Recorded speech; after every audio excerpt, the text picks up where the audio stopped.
as a nurse, but how much work they put into caring for people. Anyway, so I nominate her to speak out about her job because she's going to go on this medical trek in Nepal. I nominate her to speak out about what she does and what she hopes for.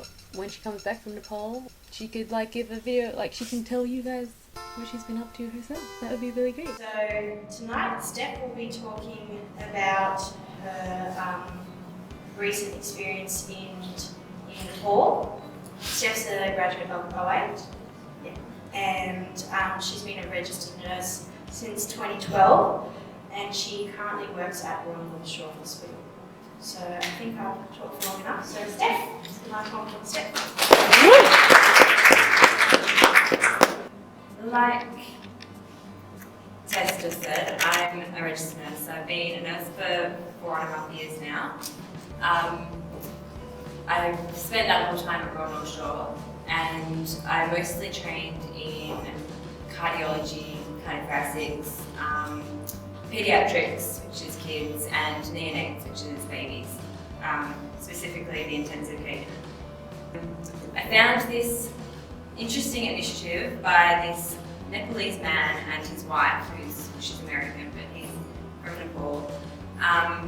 And it's just those two. They started doing all these adventure activities, and they realised that there was a great need in the rural villages of Nepal for medical help because these people just can't get anywhere. So they started this thing. It's really little, it's not a big organisation or anything. It's just them who organises it, and they've just organised medical teams from Nepal to take volunteers from Western countries who are interested into these random villages like we do. There's no real pathway. They just take you straight through and set up medical camps and see whoever needs to be seen. I didn't know much about it because it wasn't a big organisation that you could look up or anything. So we just went along, and there was a whole medical team from Nepal. They are paid, so we are the volunteers. There was me, there was a Canadian nurse, a doctor from the UK, a doctor from the US, and a dietitian from Italy. So there was 5 of us, and we didn't really know what we were in for. So we all met up in Kathmandu, and suddenly we were bombarded with this big Nepalese medical team, and they just took us. They just told us what to pack and took us off to these villages. So it was really physically challenging at first, the actual trek. I mean, the first day was 5 hours up an incline like this, pretty much for the whole 5 hours. So I thought at some points that I was going to die. Surely. My heart has never beat so hard, and I was at a few points actually on my hands and knees pulling myself up by the rocks. I wasn't the only one. It wasn't just because I can't do it. So it started off being a real challenge, and it continued the whole time being a challenge. We still, pretty much the whole time, didn't really know what we were in for. We were just living, just waiting for these Nepalese people to tell us what to do. So we would trek one day and get to the village, and then the next day we would set up the medical camp, see all the patients that need to be seen, and the next day pack up and set off to the next village. So these villages are so far out. We went there by foot, there was no other way. There are buses occasionally. If they need to go into a city or anything for medical help, they have to walk most of the way, and then I suppose where they can find a bus or where they can afford a bus from, then they jump a bus. But so it's really hard for them to get any kind of medical attention. The Nepalese medical team just guided us, translated for us, and just guided us with local customs and things like that. And we were there just with our skills and knowledge, really. We didn't have a lot because we were rural. So we were a group of Western doctors and nurses who are used to having access to everything under the sun. We just barely even think about it. We'll just go to the doctor and be like, oh, my patient, this and that, oh, maybe we should take some bloods, or maybe send them off for an x-ray or something. That wasn't possible in the middle of rural Nepal. So that presented some challenges in that way, like from a nursing perspective and what we are used to from the healthcare industry. We would be diagnosing lots of hypertension. So we'd find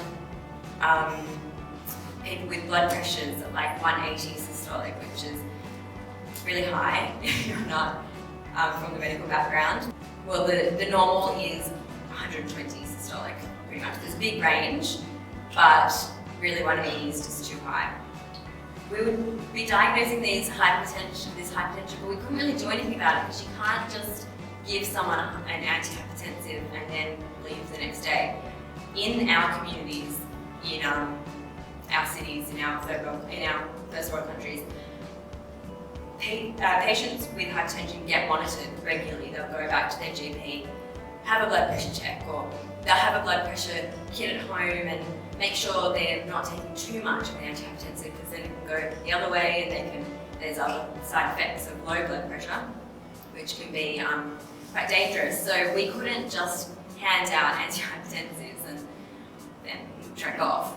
So we found ourselves using our dietitian to speak to these patients about diet and what they can do, what they could eat to maybe bring down their blood pressure. Things like bitter gourd, which they had in their communities, that can actually lower blood pressure.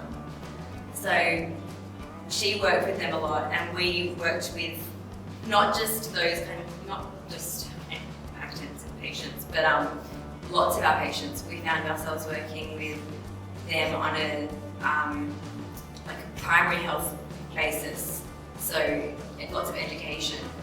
The other thing was, it teaches you so much more compassion, I think, because you see, on a bigger scale, how many more people are in need.